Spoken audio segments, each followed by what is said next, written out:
ಸುಮತಿಭಿರನುಮೇಯಂ ಶುಭ್ರಕಾಯಂ ಸಖಾಯಂ ಸುಖಮಜಮನಪಾಯಂ ಮುಕ್ತ್ಯುಪಾಯಂ ವಿಮಾಯಂ ದ್ರಹಜಮಹಮಮೇಯಂ ಛೇಜಮಾಂನಾಯಗೇಯಂ ಸದಜಮಸದಜೇಯಂ ಶ್ರೀಸಹಾಯಂ ಭಜೇಯಂ ತಪಸ್ವಾಧ್ಯಾಯ ಶುಶ್ರೂಷಾ ಕೃಷ್ಣಪೂಜಾರತಂ ಮುನಿಂ ವಿಶ್ವೇಶಮಿಷ್ಟದಂ ವಂದೇ ಪರಿವ್ರಾಟ್ ಚಕ್ರವರ್ತಿನಂ ಶ್ರೀ ಗುರುಭ್ಯೋ ನಮಃ ಹರಿ ಓಂ.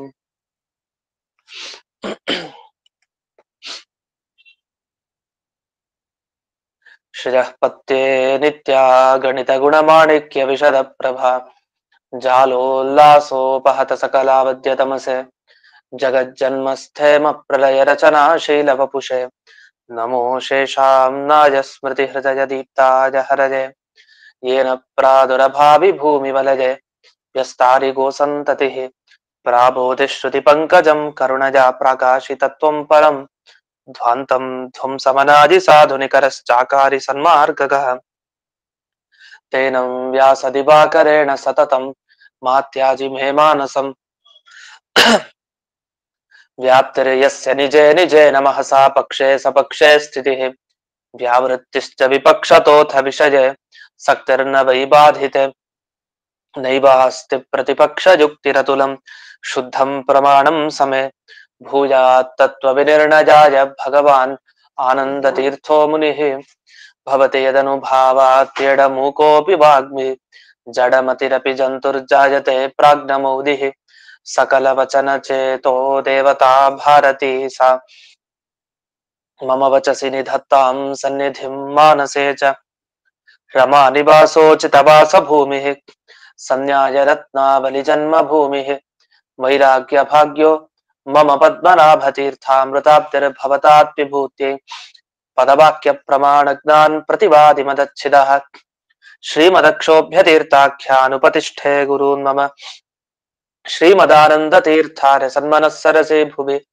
ಅನುವ್ಯಾಖ್ಯಾನ ನಲಿನೆ ಚಂಚರಿ ಕತಿಮೆ ಮನಃ ನ ಶಬ್ದಾಬ್ಧೌ ಗಾಢಾಃ ನ ಚ ನಿಗಮ ಚರ್ಚಾಸು ಚತುರಾಃ ನ ಚ ನ್ಯಾಯೇ ಪ್ರೌಢಾಃ ನ ಚ ವಿದಿತ ವೇದ್ಯಾ ಅಪಿ ವಯಂ ಪರಂ ಶ್ರೀಮತ್ಪೂರ್ಣ ಪ್ರಮತಿ ಗುರು ಕಾರುಣ್ಯ ಸರಣಿಂ ಪ್ರಪನ್ನಾಮಾನ್ಯಾಸ್ಮಃ ಕಿಮಪಿ ಚ ವದಂತೋಪಿ ಮಹತಾಂ ಓಂ ನಾರಾಯಣಂ ನಿಖಿಲ ಪೂರ್ಣ ಗುಣೈಕದೇಹಂ ನಿರ್ದೋಷಮಾಪ್ಯತಮಮಪ್ಯಖಿಲೈಃ ಸುವಾಕ್ಯೈಃ ಅಸ್ಯೋದ್ಭವಾದಿದಮಶೇಷ ವಿಶೇಷತೋಪಿ ವಂದ್ಯಂ ಸದಾ ಪ್ರಿಯತಮಂ ಮಮ ಸನ್ನಮಾಮಿ ಕುಪಿತಾ ಹಿ ಫಣಚ್ಛಾಯಾ ಸಮೀಕೃತ್ಯ ಪರಂ ಸುಖಂ ಸೇವಂತೆ ಯತ್ಪದಂ ಧೀರಾಸ್ತಂ ಭಜೆ ವಲ್ಲಭಂ ಶ್ರಿಯಃ. ಈಗ 70ನೆಯ ಸುಧಾಮೂಲ. ಇಲ್ಲಿವರೆಗೆ ಜೀವ ಪರಮಾತ್ಮನ ಅಂಶ ಅಲ್ಲ ಅಂತ ಹೇಳಿದ್ರೆ, ಆದ್ರೆ ಈ ತರ ಹೇಳಿದ್ರೆ ಬ್ರಹ್ಮಸೂತ್ರದ ವಿರೋಧ ಬರುತ್ತೆ. ಯಾಕಂದ್ರೆ ವೇದವ್ಯಾಸರೇ ಒಂದು ಕಡೆ ಜೀವ ತಾನು ದೇವರ ಅಂಶ ಅಂತ ಹೇಳಿದ್ದಾರೆ. ಮತ್ತೆ ವೇದವ್ಯಾಸರೇ ಹೇಳಿದ ಮೇಲೆ ನೀವ್ಯಾಕೆ ಇಲ್ಲಿ ಅಂಶ ಅಲ್ಲ ಅಂತ ಯಾಕೆ ಅರ್ಥ ಮಾಡ್ತಾ ಇದ್ದೀರಿ? ಅವರೇ ಹೇಳಿದಾರಲ್ಲ. ಅದು 2ನೇ ಅಧ್ಯಾಯದ ಕೊನೆಯ ಸಂದರ್ಭದಲ್ಲಿ ನಮಗ್ ಬರುತ್ತೆ. ಆ 2ನೇ ಅಧ್ಯಾಯದ ಕೊನೆಗೆ ಏನ್ ಹೇಳಿದ್ದಾರೆ? ಅಂಶಾಧಿಕರಣ ಅಂತ ಒಂದು ಅಧಿಕರಣ. ಅಲ್ಲಿ ಯಾವುದೇ ಜೀವನನ್ನ ತಗೊಳ್ಳಿ, ಎಲ್ಲಾ ಜೀವರು ಕೂಡ ದೇವರ ಅಂಶ ಅಂತ ಹೇಳಿದ್ದಾರೆ. ಅಷ್ಟು ಬಾಯಿ ಬಿಟ್ಟು ದೇವರ ಅಂಶ ಅಂತ ಜೀವರನ್ನ ಅವ್ರು ಹೇಳಿದ ಮೇಲೆ ಇಲ್ಲಿ ನೀವು ದೇವರ ಅಂಶ ಜೀವ ಅಲ್ಲ ಅಂತ ಅದ್ವೈತಿಗಳನ್ನ ಅಷ್ಟು ಖಂಡನೆ ಮಾಡ್ತೀರಲ್ಲ, ಇದು ಸರಿನಾ ಅಂತ ಪ್ರಶ್ನೆ. ಅದಕ್ಕೆ ನಮ್ಮ ಉತ್ತರ ಏನಿರ್ಬೋದು? ನಿಮ್ಗೆ ಸರಿಯಾಗಿ ಅಂಶಾಧಿಕರಣ ಅರ್ಥ ಆಗಿಲ್ಲ ಅಂತ ಇಟ್ಕೊಳ್ಳಿ. ಅಂಶ ಅಂದ್ರೆ ಅಲ್ಲಿ ಹೇಳಿದ್ದೇನು, ಇಲ್ಲಿ ಯಾವ ಅಂಶ ಇಲ್ಲ ಅಂತ ಹೇಳ್ತಾ ಇರೋದು, ಅದೆಲ್ಲ ಗಮನಿಸ್ಬೇಕಲ್ಲ. ಸುಮ್ನೆ ಅಂಶ ಅಧಿಕರಣ ವಿರೋಧ ಬರುತ್ತೆ, ಏನ್ ಹೇಳಿದೀವಲ್ಲಿ ಅದನ್ನ ತಿಳಿಬೇಕಲ್ಲ. ಅದನ್ನ ನಾವು ತಿಳಿದಾಗ ನಮಗ್ ಗೊತ್ತಾಗತ್ತೆ ಯಾವುದೇ ವಿರೋಧ ನಾವು ಮಾಡ್ಲಿಲ್ಲ. ಇಲ್ಲಿ ಸ್ಪಷ್ಟವಾಗಿ ಸರಿಯಾಗಿ ಹೇಳ್ತೀವಿ, ಯಾವುದರ ವಿರೋಧವು ನಮಗೆ ಬರೋದಿಲ್ಲ. ಅದ್ ಹೇಗೆ ಅನ್ನೋದನ್ನ ಈಗ ಸುಧಾದಲ್ಲಿ ಬಿಡಿಸ್ತಾರೆ. 1ನೇ ವಾಕ್ಯ, ನಾನು ಅನುಸಂಧಾನ ಅಭಾವೇನ ಅಂಶತ್ವ ವ್ಯಾವೃತ್ತೌ ಅಂಶಾಧಿಕರಣ ವಿರೋಧ ಸ್ಯಾತ್ ಅಂತ. ನೀವೇ ಹೇಳಿದ್ರಿ ಜೀವ ಪರಮಾತ್ಮ ಒಂದೇ ಅಲ್ಲ ಅಂತಾದ್ರೆ ಅಂದ್ರೆ ಪರಸ್ಪರ ಜೀವರ ಜೀವನಿಗಾಗುವಂತಹ ಅನುಸಂಧಾನ ಪರಮಾತ್ಮನಿಗೆ, ಪರಮಾತ್ಮನಿಗಾಗುವ ಅನುಸಂಧಾನ ಜೀವನಿಗೆ. ಒಂದ್ ವೇಳೆ ಆಗದೆ ಇದ್ರೆ ಆಗೇನಾಯ್ತು, ಇಬ್ರು ಬೇರೆ ಬೇರೆ ಅಂತ ಆಯ್ತು. ನೀವ್ ಅದನ್ನ ಒಪ್ಲೇಬೇಕು, ಒಂದ್ ವೇಳೆ ಅಲ್ಲ, ನೀವು ಒಪ್ಲೇಬೇಕು. ಯಾಕೆ? ಪರಸ್ಪರ ಅನುಸಂಧಾನ ಇಬ್ಬರಿಗೂ ಆಗೋದೇ ಇಲ್ಲ. ಆಗೋದಿಲ್ಲ ಅಂದ್ಮೇಲೆ ಒಬ್ಬರು ಇನ್ನೊಬ್ಬರ ಅಂಶ ಅಲ್ಲ, ಅಂದ್ರೆ ಜೀವರು ಪರಮಾತ್ಮನ ಅಂಶ ಅಲ್ಲ. ಯಾವಾಗ ಜೀವ ತಾನು ಪರಮಾತ್ಮನ ಅಂಶ ಆಗ್ಲಿಲ್ಲ, ಅಂಶಾಧಿಕರಣ ವಿರೋಧ, ವೇದವ್ಯಾಸರು ಅಲ್ಲಿ ಬರದ್ರಲ್ಲ, ಅಂಶೋ ವ್ಯಪದೇಶಾತ್ ಅಂತ ನಮ್ಗೆ ಅಲ್ಲಿ ಬರತ್ತೆ, ಅಲ್ಲಿ ವಿವರಣೆ ಮಾಡ್ತಾ ಹೇಳ್ತಾರೆ. ಅಂತೂ ಜೀವ ಯಾವಾಗ ದೇವರ ಅಂಶ ಅಲ್ಲ ಅಂತ ಆಯ್ತು, ಆ ಅಧಿಕರಣದ ವಿರೋಧ ಬಂತಲ್ಲ, ಹಿಂದೆ ಹೇಳಿದ ವಿಷಯದ ವಿರೋಧ ಬಂತಲ್ವಾ, ಅಂದ್ರೆ ನಸ್ಯಾತ್, ಅದು ಆಗೋದಿಲ್ಲ. ವಿರೋಧ ಯಾವಾಗ ಆಗ್ತಾ ಇತ್ತು ಯೋಚನೆ ಮಾಡಿ. ನಾವ್ ಹೇಳ್ತಾ ಇರೋ ವಿಷಯ ಏನು ಅಂದ್ರೆ, ಅಂಶ ಅಂದ್ರೆ ಏನರ್ಥ? ಎರಡರ್ಥ ಶಾಸ್ತ್ರದಲ್ಲಿ ಪ್ರಕೃತ ಹೇಳ್ತಾರೆ. ಒಂದು ತದೇಕದೇಶಾರ್ಥ. ಅಂಶ ಅಂದ್ರೆ ನಮ್ಮ ಬಟ್ಟೆಯಲ್ಲಿ ದಾರಗಳಿರುತ್ತೆ, ನಾವು ಉಟ್ಟ ಬಟ್ಟೆಯಲ್ಲಿ ಆ ದಾರಗಳು ಆ ಬಟ್ಟೆಯ ಅಂಶ. ಹಾಗಾದ್ರೆ ಒಂದು ದೊಡ್ಡ ವಸ್ತ್ರದ ಅಂಶಗಳು ಯಾವುದು? ಅದರ ದಾರ. ಇದನ್ನು ಅಂಶ ಅಂತ ಕರಿತೀವಿ. ತದೇಕದೇಶಾರ್ಥ. ಅಥವಾ ಮನೆಯ ಒಂದು ಅಂಶ ಯಾವುದು? ಮನೆಯ ಏಕದೇಶ ಯಾವುದು? ಕಿಟಕಿ, ಬಾಗಿಲು, ಇದೆಲ್ಲ ಮನೆಯ ಅಂಶ ಅಂತ ಕರಿತೀವಿ. ನಮ್ಮ ದೇಹದ ಅಂಶ ಯಾವುದು? ಕೈ, ಕಾಲು. ಇದು ಅಂಶ ಅಂತ ಅನಿಸ್ಕೊಡುತ್ತೆ. ಹಾಗಾದ್ರೆ ತದೇಕದೇಶ, ಅದರ ಒಂದು ಭಾಗ. ಅಂಶ ಅಂದ್ರೆ ಒಂದು ಭಾಗ ಅಂತ ಅರ್ಥ. ಇನ್ನೊಂದು ಅರ್ಥ ಇದೆ, ತತ್ ಸದೃಶಾದ್ಯರ್ಥಶ್ಚ. ತತ್ ಸದೃಶಾದಿ ಅರ್ಥಶ್ಚ. ಮತ್ತೊಂದು ಅರ್ಥ ಯಾವುದು ಅಂದ್ರೆ, ಯಾವಾಗ್ಲೂ ಒಂದರ ಅಂಶ ಮತ್ತೊಂದು ಅಂತ ಯಾವಾಗ ಹೇಳ್ತೀವಿ, ಅದರ ಹೋಲಿಕೆ ಇದ್ರೆ ತತ್ ಸದೃಶ, ಪ್ರತಿಬಿಂಬ ಅಂತ ಅರ್ಥ. ನಾವೆಲ್ಲ ಜೀವರು ಪರಮಾತ್ಮನ ಪ್ರತಿಬಿಂಬ ಅಂತ ಆದ್ವಿ. ಪ್ರತಿಬಿಂಬ ಅಂದ್ರೇನು? ಭಗವಂತನ ಹೋಲಿಕೆ ನಮ್ಮಲ್ಲಿದೆ ಅಂತ. ಹೋಲಿಕೆ ಇರೋ ಅರ್ಥದಲ್ಲಿ ನಾವು ಅವನ ಒಂದು ಅಂಶ ಅಂತ ಹೇಳೋದಿದೆ. ಅಥವಾ ನೆನ್ನೆ ದಿವಸ ಹೇಳಿದಂತೆ ಅವನ ಶಕ್ತಿ ಅಷ್ಟು, ಅಷ್ಟು ಶಕ್ತಿ ಇರೋನಲ್ಲಿ ಅದರ ಎಲ್ಲೋ ಒಂದು ಕಾಲು ಭಾಗದ ಅಂಶನೂ ಇಲ್ಲ. ತುಂಬಾ ಚಿಕ್ಕದು ಅಂದ್ರೆ ಚಿಕ್ಕದು, ಪರಮಾಣು. ಅಂತ ಶಕ್ತಿ ನಮ್ಮದಷ್ಟೇ, ಅಲ್ಲಿ ಅದು ಇಲ್ಲ, ಹೋಲಿಸ್ಲಿಕ್ಕೂ ಸಾಧ್ಯ ಇಲ್ಲ, ಅಷ್ಟು ಅಲ್ಪ. ಎಲ್ಲೋ ಒಂದು ಅಲ್ಪ ಅನ್ನೋ ಅರ್ಥದಲ್ಲಿ ಒಂದು ಅಂಶ ಅಷ್ಟೇ, ಒಂದು ಚೂರು ಅನ್ನೋ ಅರ್ಥದಲ್ಲಿ ಅಂಶ ಅನ್ನೋ ಶಬ್ದವನ್ನು ಬಳಸೋದಿದೆ. ಇದು ಒಂದು ಭಾಗ ಅನ್ನೋ ಅರ್ಥದಲ್ಲಿ ಬಳಸಿಲ್ಲ. ಒಂದು ಚೂರು ಅಂಶ ಅಂದ್ರೆ ಅವನಿಗೆ ಹೋಲಿಸಿದ್ರೆ ನಮ್ಮ ಹತ್ರ ಇರೋದು ಏನೂ ಇಲ್ಲ, ತುಂಬಾ ಅಲ್ಪ, ತುಂಬಾ ಕಡಿಮೆ ಅಂಶ ಅಂತ ಹೇಳ್ತಾ ಇರ್ತೀವಿ. ಜಾಸ್ತಿ ಇರೋ ವ್ಯಕ್ತಿಗಳು, ತುಂಬಾ ಜ್ಞಾನ ಇದೆ, ನೀವು ತುಂಬಾ ಜ್ಞಾನ ಸಾಗರ, ನಿಮ್ಮ ಜ್ಞಾನದ ಒಂದು ಅಂಶ ನಮ್ಮಲ್ಲಿ ಇದೆ ಅಂದ್ರೆ, ಅವರಲ್ಲಿರೋ ಜ್ಞಾನದ ಒಂದು ಅಂಶನೇ ತಗೊಂಡ್ ಬಂದು ನಮ್ಮಲ್ಲಿ ಹಾಕೊಂತೀವ ನಾವು? ಅಲ್ಲ. ನಮ್ಮಲ್ಲಿ ಅವ್ರಿಗೆ ಹೋಲಿಸಿದ್ರೆ ತುಂಬಾ ನಮಗ್ ಕಡಿಮೆ ಜ್ಞಾನ, ಅವರ ಶಕ್ತಿಗೆ ಹೋಲಿಸಿದ್ರೆ ತುಂಬಾ ಕಡಿಮೆ ಶಕ್ತಿ, ತುಂಬಾ ಕಡಿಮೆ ಅಂಶ ನಮ್ದು. ಜೊತೆಗೆ ದೇಹದಲ್ಲಿ ತುಂಬಾ ಬಲ ಕಡಿಮೆ ಅಂಶ ಇದೆ ಅಂತ ನಾವೆಲ್ಲ ಅಂಶ ಶಬ್ದ ಬಳಸ್ತೀವಲ್ಲ, ಅಂಥ ಅಂಶನೂ ಒಂದ್ ಅರ್ಥ ಇದೆ, ಅದು ಬೇರೆ ಅರ್ಥದಲ್ಲಿ ಬರುತ್ತೆ ಸ್ವಲ್ಪ. ಅಂತೂ ಒಂದು ಅದರ ಭಾಗ ಅಥವಾ ಅದರ ಹೋಲಿಕೆ ಅನ್ನೋ ಎರಡರ್ಥವನ್ನ ಇಟ್ಕೊಂಡು ಅಂಶ ಶಬ್ದ ಬಳಸ್ತೀವಿ. ಇಲ್ಲಿ ವೇದವ್ಯಾಸರು ಹಿಂದೆ ಅಂಶಾಧಿಕರಣದಲ್ಲಿ ಹೇಳಿದ ಅಂಶ ಇದೆಯಲ್ಲ, ಅದು ಯಾವುದ್ರ ಬಗ್ಗೆ? ದ್ವಿತೀಯಂ ಅಂಶತ್ವಂ ಅಂತ ಹೇಳ್ತಾರೆ. ಅಂದ್ರೆ ಜೀವರು ಭಗವಂತನ ಹೋಲಿಕೆಯನ್ನ ಪಡೆದಿದ್ದಾರೆ. ಅಂದ್ರೆ ಬಿಂಬ ಪ್ರತಿಬಿಂಬ ಭಾವ ಏನ್ ಹೇಳಿದ್ವಿ, ಹೋಲಿಕೆ ಅಂದ್ರೆ ಯಾವ ತರ? ಅವನಿಗಿರೋ ಎಲ್ಲಾ ಜ್ಞಾನ ನಮಗಿರತ್ತೆ ಅಂತ ಅರ್ಥ ಅಲ್ಲ. ಅವನೊಬ್ಬ ಜೀವ, ನಾವೊಬ್ಬ ಜೀವ, ಚೇತನತ್ವ, ಜ್ಞಾನ ಇಬ್ಬರಲ್ಲೂ ಇದೆ. ಇಷ್ಟು ಅಂಶದಲ್ಲಿ ಮಾತ್ರ ಸಮಾನ ಹೊರತು, ಅಥವಾ ನಾವು ನಿತ್ಯ ಅವನು ನಿತ್ಯ, ಅವನು ಅನಾದಿ ಕಾಲದಿಂದಿದ್ದಾನೆ, ನಾವು ಅನಾದಿ ಕಾಲದಿಂದ ಇದ್ದೀವಿ, ಈ ಅಂಶಗಳಲ್ಲಿ ಅಷ್ಟೇ ಹೋಲಿಕೆ ಹೊರತು ಮಿಕ್ಕಿದ ಬೇರೆ ಬೇರೆ ಅಂಶಗಳಲ್ಲ. ಇದನ್ನ ಹಿಂದೆ ಇದೇ ಉಪಮಾಧಿಕರಣದಲ್ಲಿ ಸಮರ್ಥನೆ ಮಾಡಿದ್ದಾರೆ. ಅಂತೂ ಎರಡನೇ ಅಂಶವನ್ನ ಏನಾದ್ರೂ ನಾವು ಆ ಅಂಶ ಅಲ್ಲ ಅಂತ ನಾವ್ ಹೇಳಿದ್ರೆ, ಆಗ ನೀವು ನಮ್ಮನ್ನ ಹೇಳ್ಬೇಕು. ಏನಂತ? ನಮಗೆ ನೋಡಿ, ಹಿಂದೆ ವೇದವ್ಯಾಸರ ಹಾಗೆ ಹೇಳಿದ್ರು, ಅಂಶ ಅಂದ್ರೆ ಅದನ್ನೇ ನೀವು ನಿರಾಕರಣೆ ಮಾಡ್ತಾ ಇದೀರಿ ಅಂತ. ನಾವು ಜೀವರಿಗೆ ಭಗವಂತನ ಹೋಲಿಕೆ ಇಲ್ಲ ಅಂತ ನಾವ್ ಹೇಳಲಿಕ್ಕೆ ಹೊರಟೇ ಇಲ್ಲ. ಜೀವ ಭಗವಂತನ ಒಂದು ಭಾಗ ಅಲ್ಲ ಅಂತ ಹೇಳಲಿಕ್ಕೆ ಹೊರಟಿದೀವಿ. ಹಾಗಾದ್ರೆ ಯಾವ ಅಂಶದ ಬಗ್ಗೆ ಹಿಂದೆ ವೇದವ್ಯಾಸರು ಹೇಳಿದ್ರು ಅದನ್ನ ಇಲ್ಲಿ ನಾವು ನಿರಾಕರಣೆ ಮಾಡ್ತಾ ಇಲ್ಲ. ಯಾವುದನ್ನ ಇಲ್ಲಿ ನಿರಾಕರಣೆ ಮಾಡ್ತಾ ಇದೀವೋ ಅಲ್ಲಿ ವೇದವ್ಯಾಸರು ಅದರ ಬಗ್ಗೆ ಮಾತನಾಡೇ ಇಲ್ಲ. ಮತ್ ನೀವ್ ಯಾಕೆ ತಪ್ಪಾಗಿ ಅರ್ಥ ಮಾಡ್ಕೊಂಡು ನಮ್ಮನ್ನ ಖಂಡನೆ ಮಾಡ್ತೀರಿ? ತಪ್ಪು. ಅದರಿಂದ ತತ್ರ ದ್ವಿತೀಯ ಅಂಶತ್ವಂ ಅಂಶಾಧಿಕರಣ ಪ್ರತಿಪಾದ್ಯಂ ನ ನಿರಾಕ್ರಿಯತೆ. ಅದನ್ನ ನಾವು ನಿರಾಕರಣೆ ಇಲ್ಲಿ ಮಾಡ್ತಾ ಇಲ್ಲ, ಯಾಕೆ ನಮ್ಗೆ ಅದು ಬೇಕಾಗಿದೆ. ಹಾಗಂತ ಯಾವುದೇ ನಿರಾಕರಣೆ ಮಾಡ್ತಾ ಇದೀವಿ, ಅಲ್ಲಿ ಹೇಳಿದಾರ ಅಂಶಾಧಿಕರಣದಲ್ಲಿ ಓದಿ, ಅಲ್ಲಿ ಇಲ್ಲ ಅದು. ಹಾಗಾದ್ರೆ ಎರಡು ಅಂಶ ಶಬ್ದಕ್ಕೆ ಮುಖ್ಯ. ಇದು ಸುಧಾದಲ್ಲಿ ಬರೋ ವಾಕ್ಯ ಬಹಳ ಮುಖ್ಯ. ಅಂಶ ಶಬ್ದೋ ಹಿ ತದೇಕದೇಶಾರ್ಥ ತತ್ ಸದೃಶಾದ್ಯರ್ಥಶ್ಚ. ಅಲ್ಲಿ ತತ್ ಸದೃಶಾದಿ ಇದೇ ಮೊದಲಾದ ಅಂತ ಹೇಳಿದ್ದಾರೆ. ಅಂಶ ಶಬ್ದಕ್ಕೆ ಇನ್ನೂ ಬೇಕಾದಷ್ಟು ಅರ್ಥ ಇದೆ, ಅಂದ್ರೆ ಸ್ವಲ್ಪ ಸೂಕ್ಷ್ಮ ಭೇದಗಳು ಇದೆ ಅಂತ ಅರ್ಥ. ಅಂತೂ ಇಷ್ಟನ್ನ ಹೇಳಿ ಅನೈಕಾಂತ್ಯ ಪ್ರಸಂಗೇನ ಅಂತ ಒಂದು ಅನೈಕಾಂತ್ಯ ಅಂತ ಶಬ್ದ ಅಂದ್ರೆ ಒಂದು ದೋಷ ಕೊಡ್ತಾರೆ. ಏನ್ ದೋಷ ಕೊಟ್ರು ಅಲ್ಲಿ ಅಂದ್ರೆ, ಬೇರೆ ಈ ಪರಮತದವನೇನಂತಾನೆ, ಇಲ್ಲ ಹೇಗಿದು ನೀವು ಒಂದ್ ಅಂಶತ್ವ ಒಪ್ಪಿದಿರ್ತಾನೆ, ನಾನು ಅದನ್ನ ಒಪ್ಕೊಂಡ್ಬಿಡ್ತೀನಿ ಅಂದ್ರೆ ಅವನು ಈ ರೀತಿ ಒಪ್ಲಿಕ್ ಬರೋದಿಲ್ಲ. ಯಾಕೆ? ನಾವು ಒಪ್ಪುವಂತಹ ಅಂಶ ಏನು? ಒಂದು ವಸ್ತುವಿನ ಹೋಲಿಕೆ ಮತ್ತೊಂದ್ರಲ್ಲಿದ್ರೆ ಬಿಂಬ ಪ್ರತಿಬಿಂಬ ಭಾವ ಇದ್ರೆ ಅಲ್ಲಿ ಅಂಶಾಂಶಿ ಭಾವ ಒಪ್ತೀವಿ. ಅಂದ್ರೆ ಯಾವ ವಸ್ತುವನ್ನ ಬಿಂಬ ಅಂತ ಕರಿತೀವಿ ಅದಕ್ಕೆ ಅಂಶಿ ಅಂತ ಹೆಸರು. ಯಾವ ವಸ್ತು ಪ್ರತಿಬಿಂಬ ಆಗಿದೆ ಅದನ್ನ ಅಂಶ ಅಂತ ಕರೀತಾರೆ. ಕನ್ನಡಿ ಮುಂದೆ ನಿಂತ್ಕೊಂಡಾಗ ನಾವು ಬಿಂಬ, ಕನ್ನಡಿಯಲ್ಲಿ ಕಾಣುವಂತಹ ನಮ್ಮ ಮುಖ ಏನಿದೆ ಅದು ನಮ್ಮ ಪ್ರತಿಬಿಂಬ. ಇದನ್ನ ಬಿಂಬ ಪ್ರತಿಬಿಂಬ ಅಂತ ಕರೆಯುವಂತೆ ಅಲ್ಲಿ ಬಿಂಬ ಯಾರಿರ್ತಾನೆ ಅಂದ್ರೆ ನಾವು ಹೊರಗಡೆ ನಿಂತಿದ್ದೇವೆ, ನಾವು ನಮ್ಮನ್ನ ಅಂಶಿ ಅಂತ ಕರೀತಾರೆ.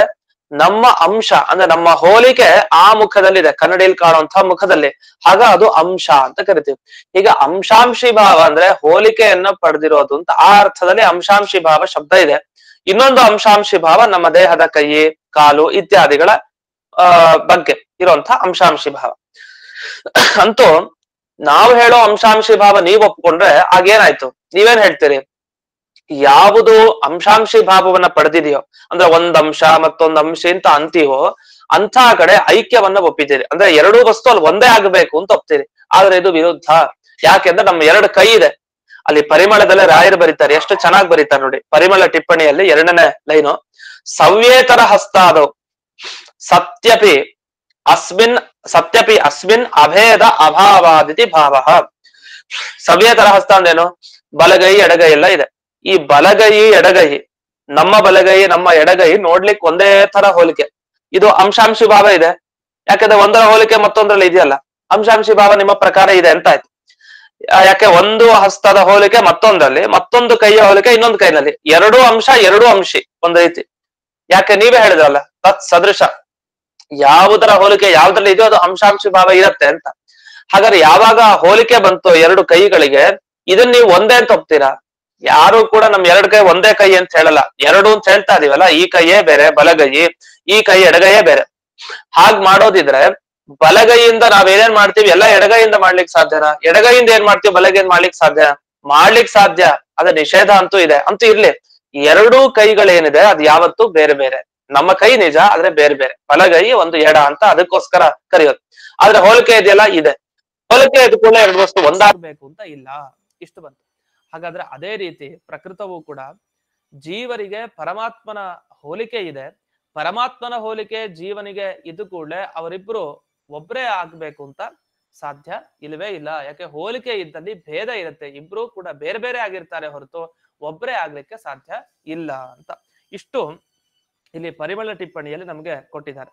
ಇದನ್ನ ಯಾದುಪತ್ಯ ಟಿಪ್ಪಣಿಯಲ್ಲಿ ಇನ್ನೊಂದು ಅಂಶ ಬರೀತಾರೆ, ಅದು ಹಿಂದಕ್ಕೂ ಕೂಡ ಬಂದಿತ್ತು. ಸೂರ್ಯಾದಿ ಅಂಶೇಶು ಅಪಭ್ರಷ್ಟ ದೇವೇಶು. ಸೂರ್ಯ ದೇವ ಇದ್ದಾನೆ, ಸೂರ್ಯ ಚಂದ್ರ ಇವರೆಲ್ಲ ದೇವತೆಗಳಿದ್ದಾರೆ. ಸೂರ್ಯನ ಪ್ರತಿಬಿಂಬ ಯಾರು ಅಂದ್ರೆ ಅಪಭ್ರಷ್ಟ ದೇವತೆಗಳು. ಅಂದ್ರೆ ನಾವು ಮಾಡುವಂತಹ ಕರ್ಮಗಳು ಏನೇನಿದೆ, ಈ ಕ್ಷುದ್ರ ಕರ್ಮಗಳು, ಅದಕ್ಕೆ ಅಭಿಮಾನಿ ದೇವತೆಗಳು ಇರ್ತಾರೆ ಅಂತ. ಎಲ್ಲಾ ಕಡೆ ಎಲ್ಲಾ ಕರ್ಮಗಳು ಅಭಿಮಾನಿ ದೇವತೆ ಇದ್ದೇ ಇರ್ತಾರೆ. ಆ ಅಭಿಮಾನಿ ದೇವತೆ ಸೂರ್ಯನ ಪ್ರತಿಬಿಂಬ. ವಸ್ತುತಃ ಈ ಸೂರ್ಯನ ಅಂಶ ಅವ್ರು ಯಾರಿದ್ದಾರೆ, ಅಪಭ್ರಷ್ಟ ದೇವತೆಗಳು ಅಂತ ಏನ್ ಹೆಸರು ಕರಿತೀವಿ, ಅವರಿಬ್ರು ಬೇರೆ ಬೇರೆ. ಸೂರ್ಯನೇ ಬೇರೆ, ಆ ದೇವತೆಗಳ ಗಣ ಗುಂಪೇ ಬೇರೆ, ಆದ್ರೂ ಅಂಶಾಂಶಿ ಭಾವ ಇದೆ. ಹಾಗಾದ್ರೆ ಹೋಲಿಕೆ ಎದ್ದು ಕೂಡ ಎರಡು ವಸ್ತು ಒಂದಾಗ್ಬೇಕು ಅಂತಿಲ್ಲ. ಅವಳಿ ಜವಳಿ ಮಕ್ಕಳು ಇಬ್ರು ಕೂಡ ಒಬ್ರು ತರನೇ ಇನ್ನೊಬ್ರು ಇದ್ದಾರೆ, ಅಂಶಾಂಶಿ ಭಾವ ಇದೆ ಇಬ್ರಲ್ಲಿ. ಇವನು ತರ ಅವನಿದ್ದಾರೆ, ಅವನ ಮುಖ ತರ ಇವನ ಮುಖ ಇದೆ. ಹಾಗಂದ ಕೂಡಲೇ ಇಬ್ರು ಒಬ್ರೇ ಆಗ್ಲಿಕ್ಕೆ ಸಾಧ್ಯ ಇಲ್ಲ, ಹೋಲಿಕೆ ಇದ್ದ ಕೂಡಲೇ. ಇಷ್ಟನ್ನ ಖಂಡನೆ ಮಾಡಿದ್ರು. ಇದು ಮೊದಲನೇ ಅಂಶತ್ವ. ಸರಿ, ಹಾಗಾದ್ರೆ ನಾವೇನ್ ಹೋಗ್ತೀವಿ ಅಂತ ಅಂಶತ್ವನೇ ಇಲ್ಲ ಅಂತ ನಾವೇ ಹೇಳ್ತೀವಿ ಅಂದ್ರೆ ಒಂದು ಭಾಗ, ಒಂದು ಪಾರ್ಟ್ ಏನಿದೆ, ಜೀವರು ಪರಮಾತ್ಮನ ಒಂದು ಭಾಗ ಅಲ್ಲ ಅಂತ ನಾವ್ ಹೇಳ್ತೀವಿ ಅಂದ್ರೆ ನಮ್ಗೆ ಒಳ್ಳೇದಾಯ್ತಲ್ಲ, ನಮ್ಮ ಮತಕ್ ನೀವು ಬಂದ್ರಿ ಅಂತ ಆಯ್ತು. ಹಾಗಾದ್ರೆ ಯಾವ ಅಂಶತ್ವ ಹೇಳ್ತೀರಿ? ಇದನ್ನ ಹೇಳ್ತಿರೋ ಇದನ್ನ ಹೇಳ್ತಿರೋ? ಇದನ್ನ ಹೇಳಿದ್ರೆ ನಮಗೆ ತೊಂದರೆ ಇಲ್ಲ, ಇದನ್ನ ನಾವು ಖಂಡನೆ ಮಾಡ್ತಾ ಇದೀರಿ ಅಂತ ಆದ್ರೆ ನಮಗ್ ಅದು ಇಷ್ಟನೇ. ಹೀಗೆ ನಾವು ಅಂಶತ್ವ ಅಂದ್ರೆ ಏನು ಅಂತ ಎರಡು ಅರ್ಥವನ್ನ ಹೇಳಿ ಅವರನ್ನ ಖಂಡನೆ ಮಾಡಿ ನಮಗೆ ಯಾವುದೇ ವೇದವ್ಯಾಸರ ವಿರೋಧ ನಮಗ್ ಬರೋದೇ ಇಲ್ಲ. ನಿಮಗೆ ಬೇಕಾದ್ರೆ ಬರತ್ತಾ ವೇದವ್ಯಾಸರ ಅಭಿಪ್ರಾಯದ ವಿರೋಧ ನಮಗಿಲ್ಲ ಅಂತ ಇಷ್ಟು ಇಲ್ಲಿ ಖಂಡನೆಯನ್ನ ಮಾಡಿದ್ರು. ಇಷ್ಟಾದ್ಮೇಲೆ ಅಲ್ಲಿ ವಂಶಪಲ್ಲಿ ಶ್ರೀನಿವಾಸ ತೀರ್ಥರ ಟಿಪ್ಪಣಿಯಲ್ಲಿ ಅಂಶ ಅಂದ್ರೆ ಏನು ಅಂತ ಒಂದು ಬರ್ದಿದ್ದಾರೆ ಮೊದಲನೇ ಲೈನಲ್ಲಿ. ಅದು ಹೇಳಾಗಿದೆ ವಿಷಯ, ಅದೊಂದು ಟಿಕ್ ಹಾಕೊಳ್ಬಹುದು ನೀವು. ಎರಡನೇ ಲೈನಲ್ಲಿ ಅಂದ್ರೆ ಮೊದಲನೇ ಲೈನಲ್ಲೇ ಬರುತ್ತೆ ನಿಮಗೆ, ಅಲ್ಲಿ ದಂಡ ಹಾಕಿದ್ದಾರೆ, ಫುಲ್ ಸ್ಟಾಪ್ ಆದ್ಮೇಲೆ ಬರುತ್ತೆ. ನಾನು ಯದಿ ತದಧೀನತ್ವೇ ಸರಿ ತತ್ಸದೃಶತ್ವ ರೂಪಂ ತದಂಶತ್ವಂ. ಅಂದ್ರೆ ತದಧೀನತ್ವೇ ಸರಿ ತತ್ಸದೃಶತ್ವಂ ಅಂದ್ರೆ ಭಗವಂತನ ಅಧೀನರಾಗಿದ್ದೇವೆ, ಭಗವಂತನ ಹೋಲಿಕೆಯನ್ನ ಪಡೆದಿದ್ದೇವೆ, ಆದ್ದರಿಂದ ಜೀವರು ಭಗವಂತನ ಅಂಶ. ಇಲ್ಲಿ ಪ್ರತಿಬಿಂಬದ ಲಕ್ಷಣ ಏನು? ಅದೇ ಲಕ್ಷಣ, ತದಧೀನತ್ವೇ ಸರಿ ತತ್ಸದೃಶತ್ವಂ, ಇದೇ ಪ್ರತಿಬಿಂಬ. ಪ್ರತಿಬಿಂಬ ಅಂದ್ರೇನು? ಒಂದು ವಸ್ತುವಿನ ಅಧೀನ ಆಗಿರ್ಬೇಕು, ಅದರ ಹೋಲಿಕೆ ಇರ್ಬೇಕು, ಯಾವ್ದೋ ಅದನ್ನ ಪ್ರತಿಬಿಂಬ ಅಂತ ಕರಿತೀವಿ. ಇದನ್ನ ಇನ್ನೊಂದು ಶಬ್ದದಿಂದ ಅಂಶ ಅಂತ ಕರಿತೀವಿ ಅಷ್ಟೇ. ಅಂತೂ ಶಾಸ್ತ್ರದಲ್ಲಿ ಸದ್ಯ ಸಂದರ್ಭದಲ್ಲಿ ಬಳಸಿದ ಅಂಶಾಂಶಿ ಭಾವ ಹೀಗೆ. ಇಷ್ಟಾದ್ಮೇಲೆ ಬಂದ್ರು ಈಗ ನಮಗೆ ಒಳ್ಳೆ ಪ್ರಶ್ನೆ ಮಾಡ್ತಾರೆ. ನೀವಿಲ್ಲಿವರೆಗೂ ಏನ್ ಹೇಳಿದ್ರಿ? ಇಂದ್ರನ ಅಂಶ ಅರ್ಜುನ ಅಂತ ಹೇಳಿದ್ರಿ, ಇಂದ್ರದೇವರ ಅಂಶ ಅರ್ಜುನ. ಪರಸ್ಪರ ಅಂಶಾಂಶಿ ಭಾವ ಇರುತ್ತಲ್ಲ, ಒಂದ್ ಅಂಶ ಮತ್ತೊಂದ್ ಅಂಶಿ ಅಂತ ಆದ್ಮೇಲೆ ಅವ್ರಿಗೆ ಏನೇನ್ ಗೊತ್ತಾಗುತ್ತೋ ಅವ್ರಿಗೆ ಇದೆಲ್ಲ ಗೊತ್ತೇ ಆಗುತ್ತೆ, ಇವ್ರಿಗೇನ್ ಗೊತ್ತಾಗುತ್ತೋ ಅದೆಲ್ಲ ಅವ್ರಿಗೆ ಗೊತ್ತಾಗ್ಲೇಬೇಕು. ಈ ತರ ಹೇಳಿದ್ರಿ.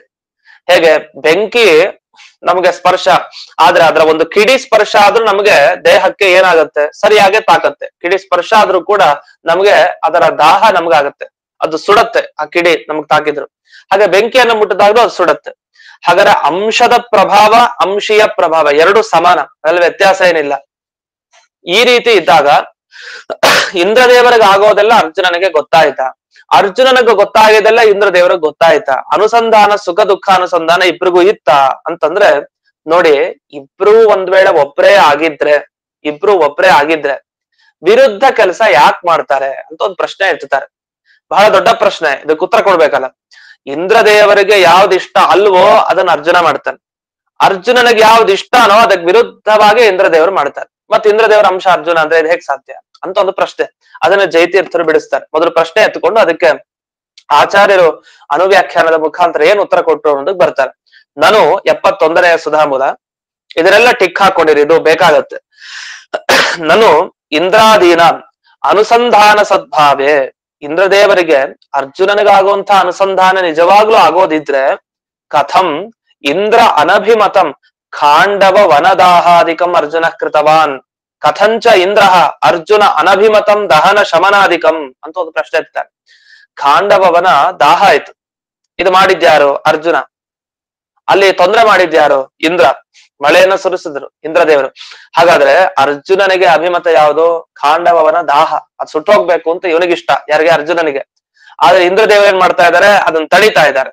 ಹೀಗೆ ಇಂದ್ರ ಅರ್ಜುನ ಅನಭಿಮತಂ ದಹನ ಶಮನಾದಿಕಂ, ಸುಡೋದು ಸುಡಬಾರ್ದು, ಅದು ಶಮನ ಆಗ್ಬೇಕು, ಅಗ್ನಿ ಶಮನ ಅಂತ ಅವ್ರು ಪ್ರಯತ್ನ ಪಡ್ತಾ ಇದ್ದಾರೆ. ಹಾಗಾದ್ರೆ ಏನಾಯ್ತು?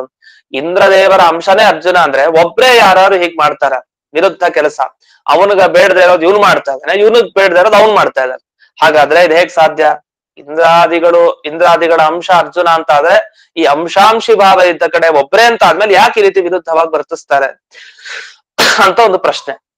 ಯಾಕಂದ್ರೆ ಎಲ್ಲಿ ಅಂಶಾಂಶಿ ಭಾವ ಇದೆ ಅಲ್ಲಿ ವಿರುದ್ಧ ಕಾರ್ಯ ಕಂಡಿಲ್ಲ. ಈಗ ನಮ್ಗೆ ಎಡಗೈ ಬಲಗೈ ಇದೆ, ಬಲಗೈ ನೋವಾದಾಗ ನಮ್ಗೆ ಇಡೀ ದೇಹ ಗೊತ್ತಾಗತ್ತೆ ನಮ್ಗೆ ನೋವಾಗಿದೆ ಅಂತ. ಬಲಗೈ ಎಡಗೈಯಿಂದ ಎರಡೂ ಕಾರ್ಯ ಒಂದೇ. ವಿರುದ್ಧವಾಗಿ ಯಾಕೆ ಮಾಡ್ಬೇಕು ನಾವು? ವಿರುದ್ಧವಾಗಿ ನಾವು ಮಾಡ್ಬೇಕಾಗಿಲ್ಲ. ದಹಿ ಹಸ್ತಾದೋ ಅನುಸಂಧಾನೇ ಸತ ಇದಂ ದೃಷ್ಟಂ. ಕೈಗ ಮುಳ್ಳು ಚುಚ್ಚಿತು ಅಂತ ಆದ್ರೆ ನಮ್ಗೆ ಈ ಕೈ ಅನುಭವ ಬರುತ್ತೆ, ಓ ಮುಳ್ಳು ಚುಚ್ಚಿತು ಅಂತ. ಅದು ಗೊತ್ತಾಗತ್ತೆ ನಮ್ಗೆ. ಎಲ್ಲಾ ಕಡೆ ಇರುವಂತ ಆತ್ಮ, ಅವನ ವ್ಯಾಪ್ತಿ ಎಲ್ಲಾ ಕಡೆ ಇದೆ ದೇಹದಲ್ಲಿ.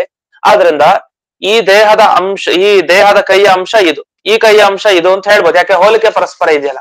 ಇಷ್ಟಿದ್ರೂ ಕೂಡ ಎರಡು ಒಂದೇ ಅಲ್ಲ, ಬೇರೆ ಬೇರೆ ಯಾಕೆ ಕಂಡಿದ್ದ? ಒಂದಕ್ಕಾಗೋದು ಇನ್ನೊಂದಕ್ಕೆ ಅನುಸಂಧಾನ ಹಾಗೆ ಆಗತ್ತೆ ಹೊರತು ವ್ಯತ್ಯಾಸವಾಗಿ ಕಂಡಿಲ್ಲ ಅಂತ ಇಷ್ಟು. ಆದ್ರೆ ಅರ್ಜುನನಿಗೆ ಇಂದ್ರದೇವರಿಗೆ ಮಾತ್ರ ಈ ರೀತಿ ಯಾಕೆ ವ್ಯತ್ಯಾಸ ಬಂತು ಅಂತ ಪ್ರಶ್ನೆಗೆ ಅದಕ್ಕೆ ಆಚಾರ್ಯರು ಉತ್ತರ ಕೊಡ್ತಾರೆ. ಈಗ ಅನುವ್ಯಾಖ್ಯಾನ ಶ್ಲೋಕ ನೋಡೋಣ.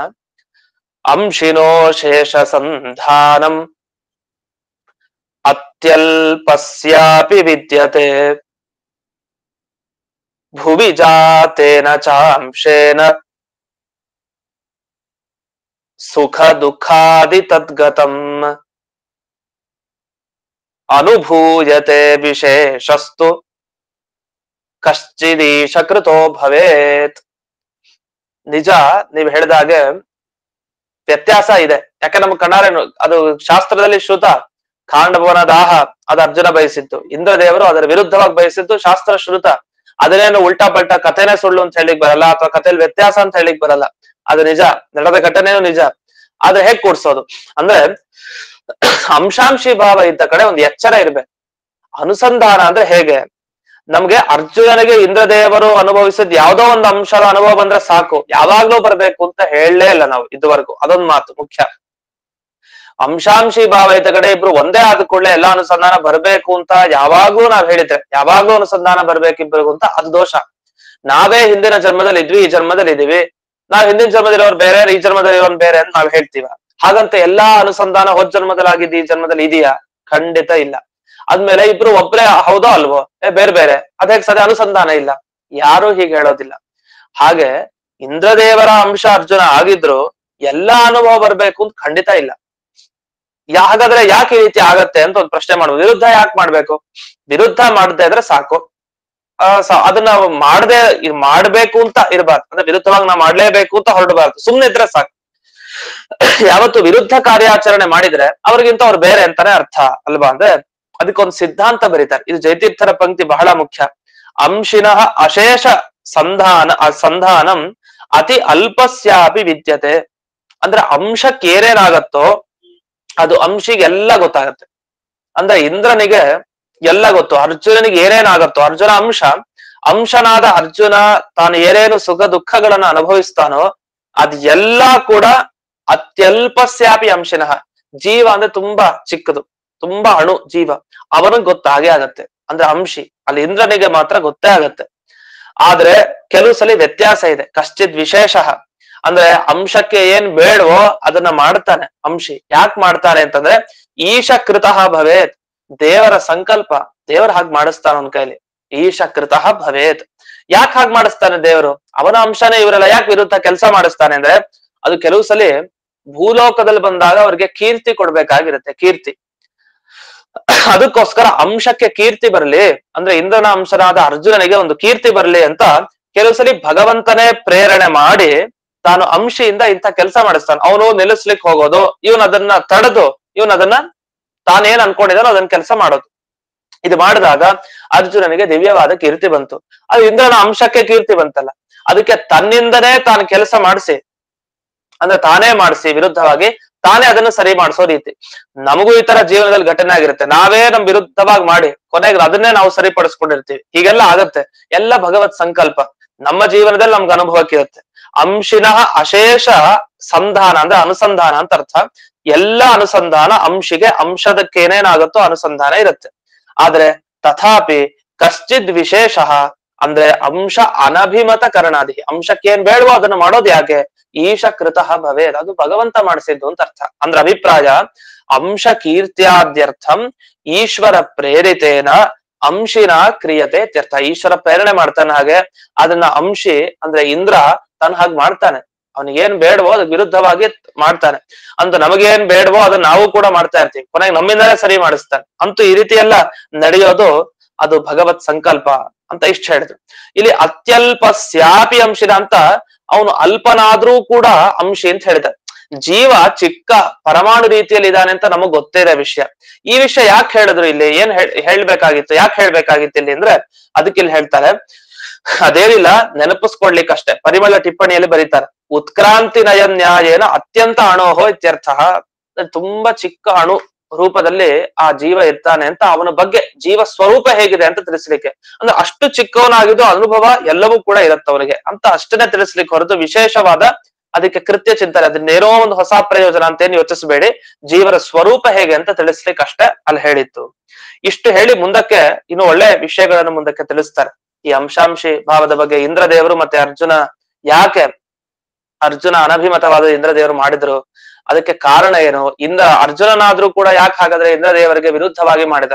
ಕನಿಷ್ಠ ಪಕ್ಷ ಈ ಅವತಾರ ರೂಪ ವಿರುದ್ಧವಾಗಿ ಇಂದ್ರ ಮಾಡಿದ ನಿಜ, ಮೂಲ ರೂಪಕ್ಕೆ ವಿರುದ್ಧವಾಗಿ ಈ ಅರ್ಜುನ ಯಾಕೆ ಮಾಡ್ಬೇಕಾಗಿತ್ತು? ಅದಕ್ಕೊಂದಿಷ್ಟು ಕಾರಣ ಬೇಕಲ್ಲ. ಆ ಕಾರಣವನ್ನ ಮುಂದೆ ಟಿಪ್ಪಣಿಗಳಲ್ಲಿ ಯಾದುಪತ್ಯ ಟಿಪ್ಪಣಿಲೂ ಸುಂದರವಾಗಿ ವಿವರಿಸಿದ್ದಾರೆ. ಪ್ರತಿಯೊಂದನ್ನು ನಿಧಾನಕ್ಕೆ ನೋಡೋಣ, ಮೂಲ ನೋಡಿ ಆಮೇಲೆ ಯಾದುಪತ್ಯ ಟಿಪ್ಪಣಿಗೆ ಬರೋಣ. ಇನ್ನು ಮುಂದಿನ ವಿಷಯಗಳನ್ನು ಮುಂದಿನ ಪಾಠದಲ್ಲಿ ನೋಡೋಣ ಅಂತ ಹೇಳ್ತಾ, ಇಂದಿನ ಈ ಪಾಠವನ್ನ ಅಸ್ಮದ್ ಗುರುವಂತರ್ಗತ ವ್ಯಾಸತೀರ್ಥ ಗುರುವಂತರ್ಗತ ಭಾರತೀಯ ರಮಣ ಮುಖ್ಯ ಪ್ರಾಣಾಂತರ್ಗತ ಶ್ರೀಮನ್ ಮೂಲ ಗೋಪಾಲಕೃಷ್ಣನಿಗೆ ಅರ್ಪಣೆ ಮಾಡ್ತೇನೆ. ಶ್ರೀಕೃಷ್ಣ ಅರ್ಪಣ.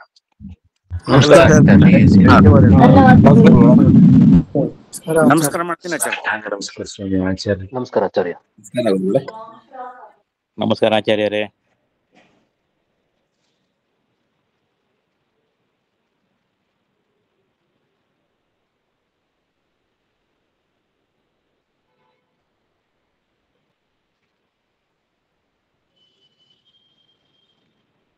ರಾಮ